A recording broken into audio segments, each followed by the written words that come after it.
things that we did, I was under the impression we were going to do this last week, and we didn't get a chance to do that. So we're going to devote this segment to it.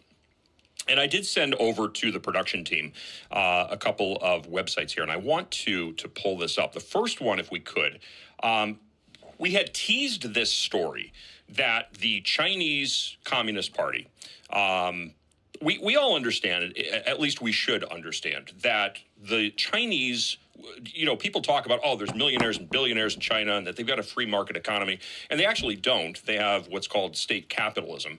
And the largest shareholder of every single corporation is the Chinese Communist Party. And nothing gets done with a Chinese company unless the CCP literally is, they are approving of those actions.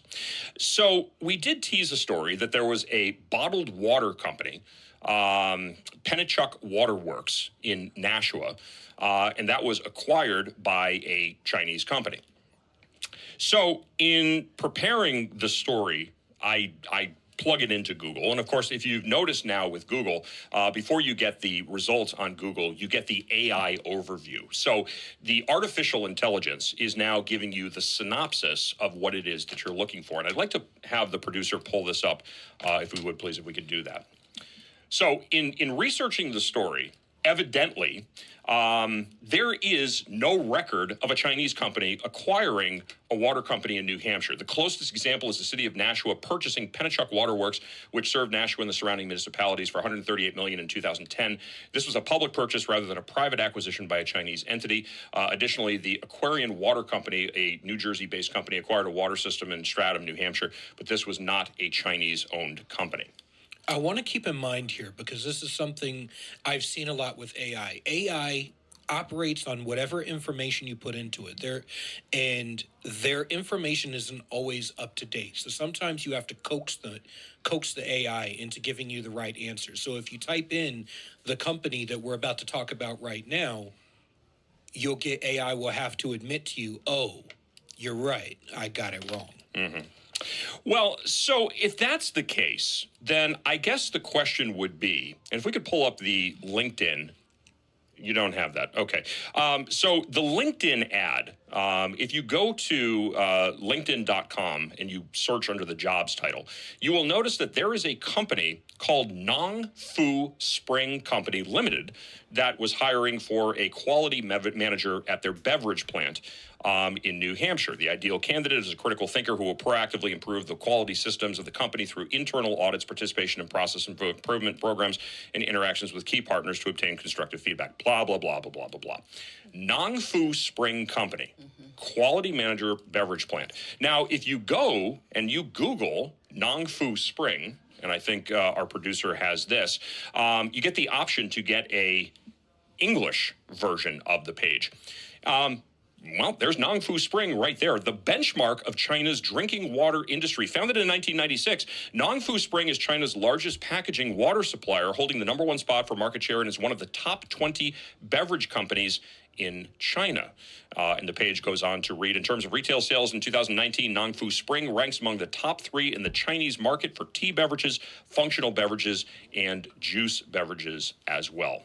A Chinese company. So I don't know exactly where AI is getting their information, and I don't know, maybe I put on my conspiracy theory tinfoil helmet here, but it seems to me that a company that is one of the largest beverage packaging and manufacturing companies in mainland China is now advertising for quality control managers at a bottling plant in New Hampshire. Tells me that this is not exactly me just wandering off the reservation into conspiracy theory speculation territory, that there's actually something to this. And I got to be honest with you, when I look at the Chinese Communist Party acquiring, and I don't know about you guys, I would consider water to be a critical infrastructure, because without water, we all wither and perish, kind of like my poor spider plant that I forgot to water for like 3 months. So now it's a former spider plant. And without water, we would be former entities as well, too. So it is critical infrastructure. Susan Doroy says, don't trust AI. No, you're right, Susan. We don't trust AI. That's why it's artificial intelligence, not real intelligence. We don't trust real intelligence either because, I mean, we have Democrats. AI is only as good as the information that it has feeding into it. That's the problem. Is AI is an algorithm and it is a predictive algorithm. But if you put in information, it will work off the information. The problem is who is populating the information in the AI, and Google is not a trustworthy organization. No, I wouldn't trust Google as far as I could throw them. So to get the opinion, and somebody who has actually a lot more experience with the Chinese Communist Party than I have, and certainly as a survivor of Mao Zedong's Cultural Revolution in China, it gives us great pleasure to welcome to the program Lily Tang Williams, who just a couple of weeks ago announced she is running again for New Hampshire's 2nd Congressional District to represent the fine men and women of New Hampshire's long forgotten. Hey, people in Concord, there's a 2nd Congressional District, you guys know, and it would be really nice if you actually paid some attention to them. And hey, NHGOP, there's 2 congressional districts, not just CD1. So maybe we should actually put some resources into helping the candidates in CD2 actually defeat the Democrat opponents. But I digress. I'd like to extend that invitation to the NRCC. Please pay attention to the 2nd Congressional District. Lily could use all the help she can get. Lily Tang Williams, great to have you on the program. Thank you so much. First time here. It's nice, and I'm very impressed with this studio. It's a nice studio. Yeah. So it's great to have you. So I mean, let's get right into it. I mean, you did very, very well actually in this last election cycle, and I think you gave Maggie. I almost want to say Maggie Bandlander because I'm so used to now following the Badlander on X. It's great. But Maggie Goodlander, you certainly gave her a run for her money. I think that she thought it was going to be an easy race, and you gave her a run for her money. So great job. Now you're going to run again. What's your strategy this time? Well, that's why I started earlier and raised lots of money. And remember, I did not have a TV ads. Can you imagine when viral with Robert Kennedy's endorsement and with TV ads running for 10 days? You know, that could be, different results. But I think it was, she refused to debate me. 3 college campuses invited us to debate. She declined. And why do you think that is? Well, because she did not want to know people to know the truth. Her last name should be, Maggie Goodlander, Temposi, and Sullivan. That's lots of background. Yeah. And she does not live in Nashua. She coming from the swamp and around trying to steal the seats with millions of dollars from George Soros, Clinton's, Obama supporters, and of course her husband Jake Sullivan is deeply connected with all those insiders in D.C. So I was just, after 55 days left, after when the 13 people primary, I did not have money, spend all the money in the primary. I did not even have a professional team.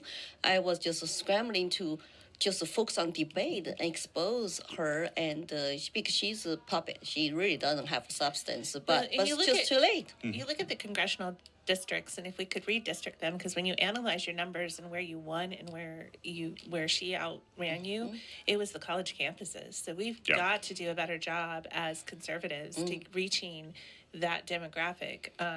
There's actually going to be a dance club opening up in Hampton, and I know they're working on an initiative to really reach the college campuses here in New Hampshire for these 3 seats. So hopefully that helps put more wind in your sail and more opportunity for you to get into those campuses. There's no redistricting the congressional district. It's not going to happen. So now we just have to rely on the people. The thing is, though, you talk about NRC say, you know what, until you show the money, they're not even look at this race. It's too earlier. I don't know who's going to jump in the primary. I know for sure I'm going to running against Maggie Goodlander. Well, that's how the game is played. I do like having the parodies on X, though, to let whoever is behind that, we should do that with every Democrat candidate so that you guys can focus on your race in the primary, but that primary to the general is so short. But if we have people at the very beginning talking about who these Democrat candidates really are, that really helps. And that is very entertaining to watch. Yeah, it's grassroots efforts too. Having, and I think about, you've got, obviously you've got Hanover and Lebanon for Dartmouth, and you've got Keene, which is just rabidly Democrat over there. But, I remember sitting down with Chris Ager going back to November, and, we were talking about the work that Turning Point has done. And Turning Point and Charlie Kirk did a great job of these campus tours where they were just common sense, rational, conversational presences on college campuses that I think really changed the hearts and the minds of a lot of people by going to where they are and, again, having rational and effective conversations with these people. So I would love to see you and Charlie. Vivek Ramaswamy was a big part of that as well, too. You know, where Vivek's going to be here for his political future, you know, that remains to be seen. But, I mean, I would love to see you and Charlie Kirk and other people from Turning Point go to Dartmouth and go to Keene State College and have a presence there and be able to address these college students directly. Let them ask you those questions. If they let me in, remember, I came to New Hampshire before I even moved here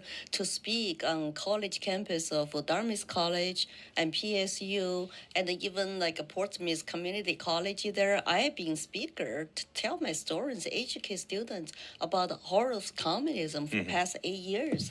But now it's like because I have a big hat to wear now, it's very difficult to get in. So I need for example, the professors invite me to be guest speaker, students, organizations to host me.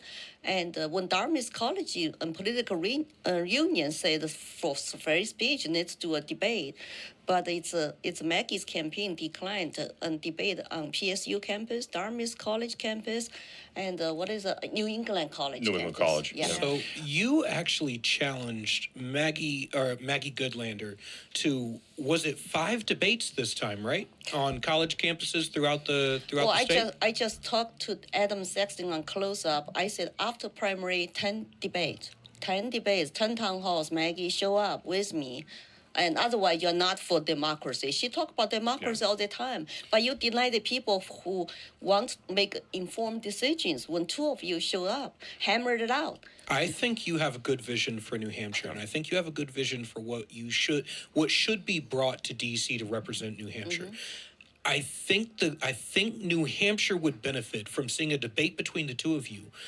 And I think a town hall style debate, because you're very good on the stump, being able to answer people's questions. You think you'd benefit from a good town hall debate, getting to hear from the average person? I love town halls because I talk to average people all the time. I go to Walmart, I go to Market Basket.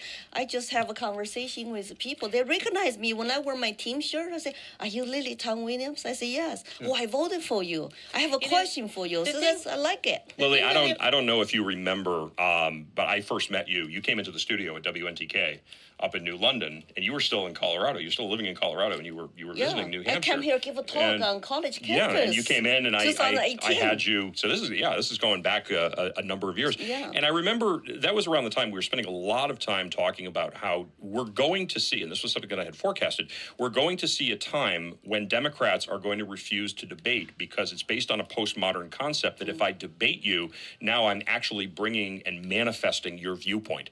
And so they're not going to refuse to debate because they're afraid of being shut down or proven wrong. It's that I'm not going to validate your argument and give your argument credibility by having that debate. And lo and behold, here we are a couple of short years later, and it's actually coming to fruition. Got a great question from Tom Murray right there. Would you be open to advising the Trump administration on matters related to China and policy? Yes, I have tried since he won and through even RFK, right?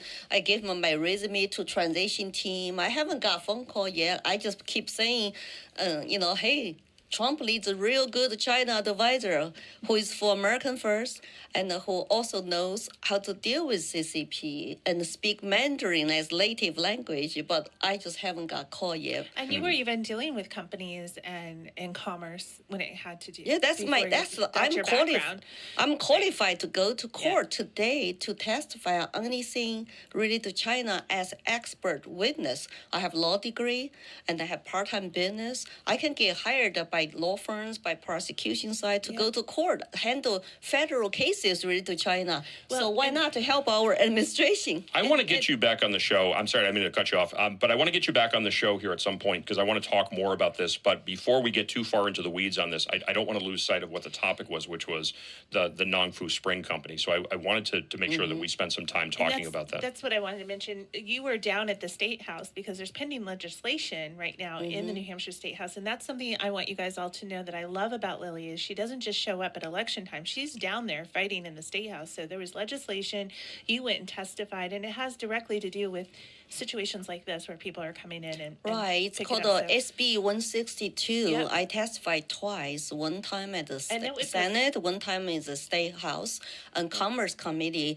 It has not made out of committee yet. It's sponsored by the Republican my assistant majority leader, Senator Bursell. That means any adversary countries to United States, China, Russia, Iran, would it North stop Korea. the purchase of this water bottle company if it passes? Well, depends. It's kind of what it's addressing, correct? It's in 10 miles of the sensitive military installations. I have to check. I don't think BAE and L3 Harris defense contractors are so-called sensitive installations for militaries.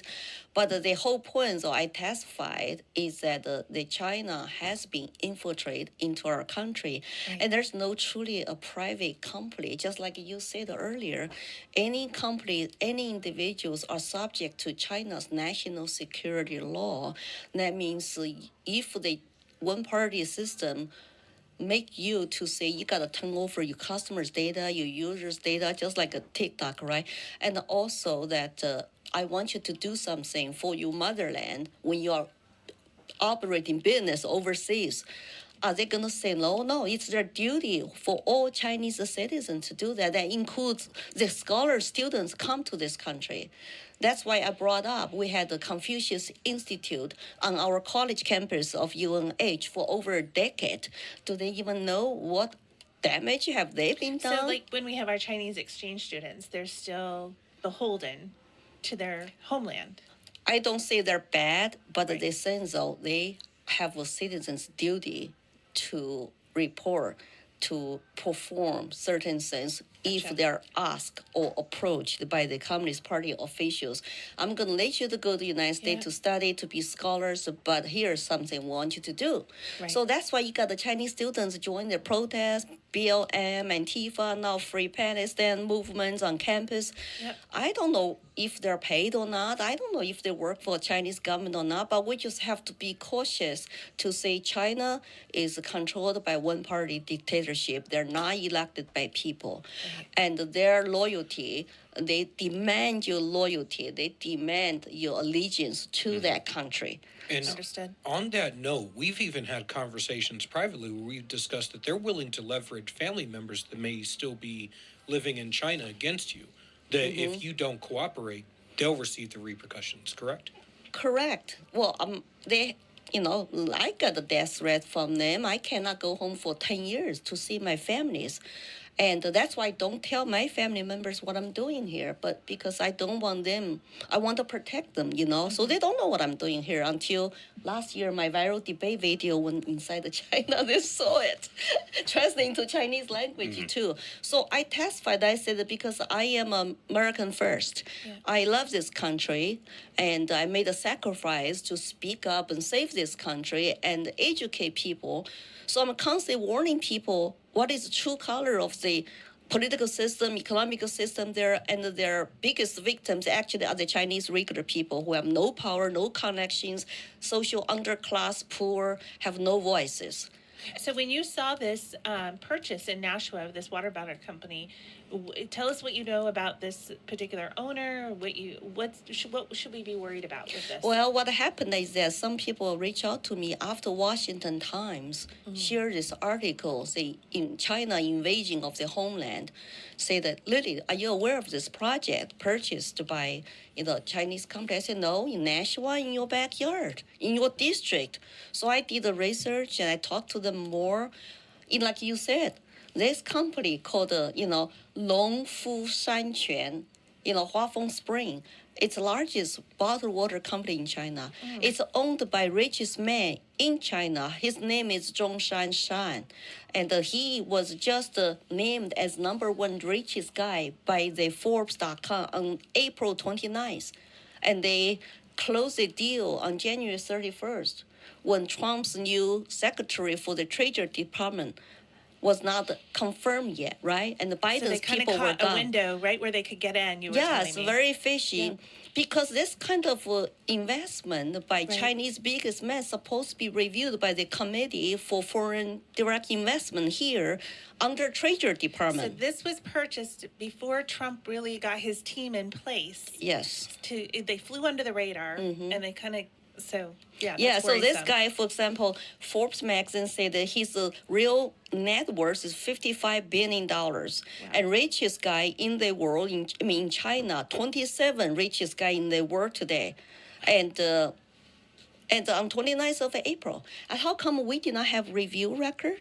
How come that they do not show he's the one who controls this biggest Chinese company and register some American name company and Right, come here to right. buy this industrial building on 23 acres? You can walk to L3 Harris company from there, and you can drive 10 miles to go to BAE, which is two defense contractors.